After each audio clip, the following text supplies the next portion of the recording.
Stop scrolling. If you think you know what intense cinema looks like, but you haven't explored the world of Japanese movies, you are missing out on some of the most mind-blowing storytelling on the planet. I am talking about sword fights that look impossible, psychological thrillers that will mess up your sleep schedule, and dramas that will change how you see the world. Today, we are ranking the top 10 best Japanese movies available right now on Netflix, Prime Video, and YouTube. These aren't just movies, they are experiences. Let's get into it. Number 10.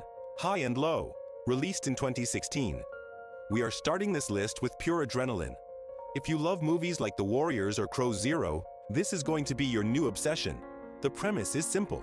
A city is divided into 5 districts controlled by 5 different gangs, known as Sword. An all-out war breaks out when a new threat tries to take over. But you are not watching this for the plot.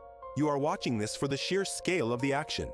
There is a 20-minute brawl sequence in this film that is absolute chaos in the best way possible.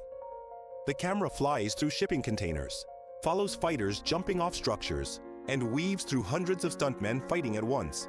It is stylish, it is loud, and the soundtrack bumps the entire time. It feels like a music video mixed with a wrestling match. It is the perfect popcorn movie to start our list. Number 9. Reborn, released in 2016.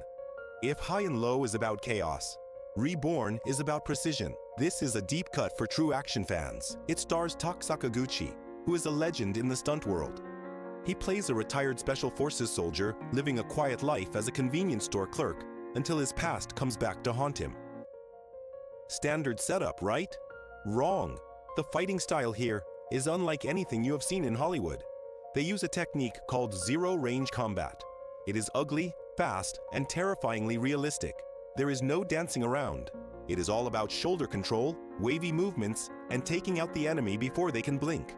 The final forest battle sequence, where he takes on an entire wave of mercenaries using just a small knife and a shovel, is a masterclass in action filmmaking.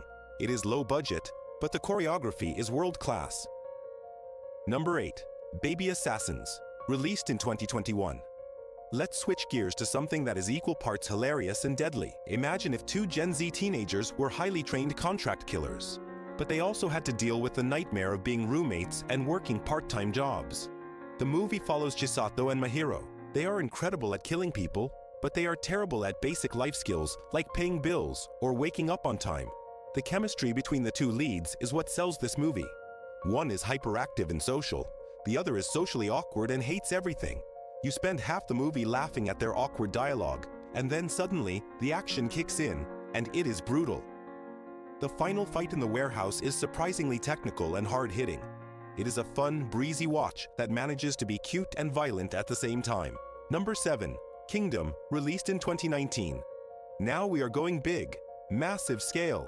This is based on one of the best-selling manga of all time. Set in ancient China during the Warring States period, it tells the story of a war orphan named Shin, who dreams of becoming the world's greatest general. This is a true blockbuster. The costumes, the sets, and the thousands of extras create this sweeping epic feel that you rarely see anymore. Kento Yamazaki brings so much energy to the main character, but the real highlight is the grand strategy and the swordplay. It captures that feeling of an impossible underdog story perfectly.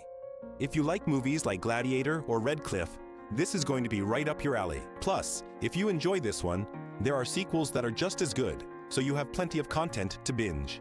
Number 6. Rurouni Kenshin, Part 1, released in 2012. This is the gold standard. Whenever people talk about live-action anime adaptations failing, I point them to this movie and tell them to be quiet. This film proves it can be done perfectly. It follows a former legendary assassin who has vowed never to kill again, wandering Japan during the early Meiji era, trying to atone for his sins.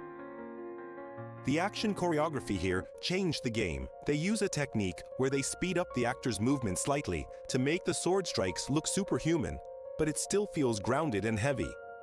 Takeru Sato was born to play this role. He is fast, humble, and terrifying when he needs to be. The way he runs on roofs and handles the reverse blade sword is mesmerizing. You do not need to know the anime to enjoy this. It stands on its own as one of the best samurai action movies of the last 20 years. Number 5. 13 Assassins, Released in 2010. Speaking of samurai, this is the masterpiece. Directed by the legendary Takashi Miike, this film is a slow burn that explodes into absolute madness. The story is simple. A sadistic lord is abusing his power, and a group of 13 samurai are secretly hired to ambush and kill him. The first hour is all set up. It builds the tension, shows you how evil the villain is, and introduces you to the team. But the second half of the movie is one continuous 45-minute battle sequence. Just 13 men against an army of 200. They turn a small village into a death trap filled with explosives, arrows, and mud. It is gritty and bloody. It feels like a survival horror film by the end. The phrase, "total massacre," appears on screen in the trailer, and the movie delivers exactly that. It is old-school filmmaking at its absolute finest. Number 4. Confessions. Released in 2010.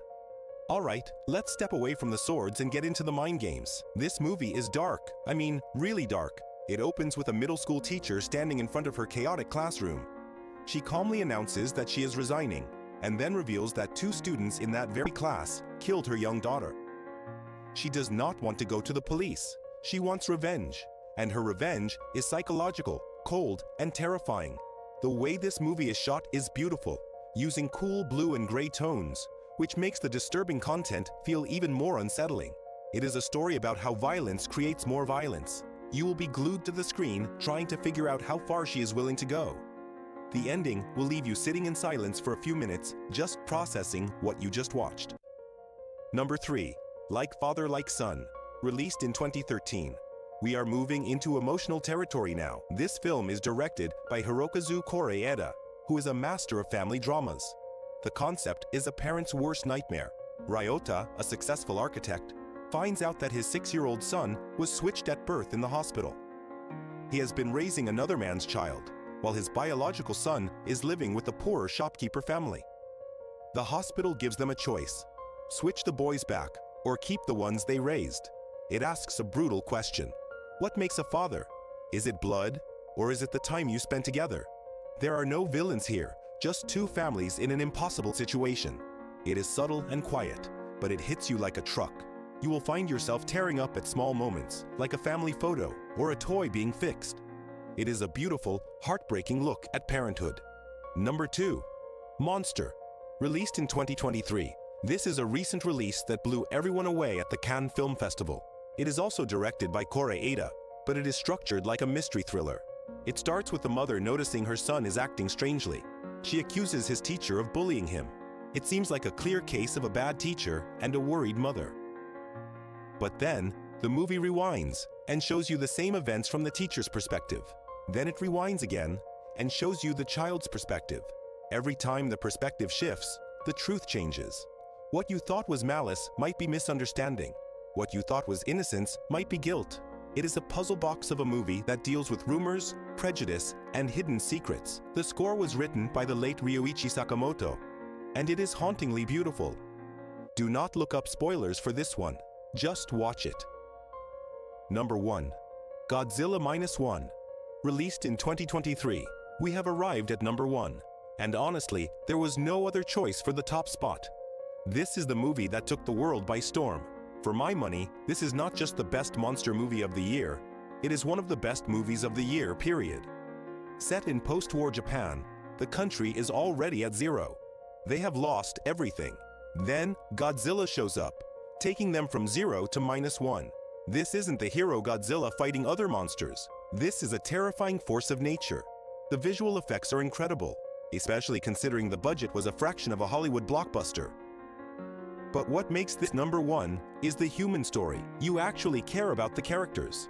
The main character is a kamikaze pilot who didn't complete his mission and is dealing with massive survivor's guilt. When Godzilla attacks, it matters because we want these people to survive. The destruction is scary, the sound design is deafening, and the ending is triumphant. It restores the majesty and terror to the king of the monsters. If you only watch one movie from this list, make it this one. And there you have it. 10 Japanese masterpieces that you can find right now on your streaming platforms. From intimate family dramas to city-destroying lizards, Japanese cinema truly has something for everyone. If you have seen any of these, let me know in the comments which one is your favorite. Or if I missed a gem that deserves to be on this list, tell me down below. Don't forget to hit that like button and subscribe to Kindlight if you found a new movie to watch tonight. Thanks for watching and take care.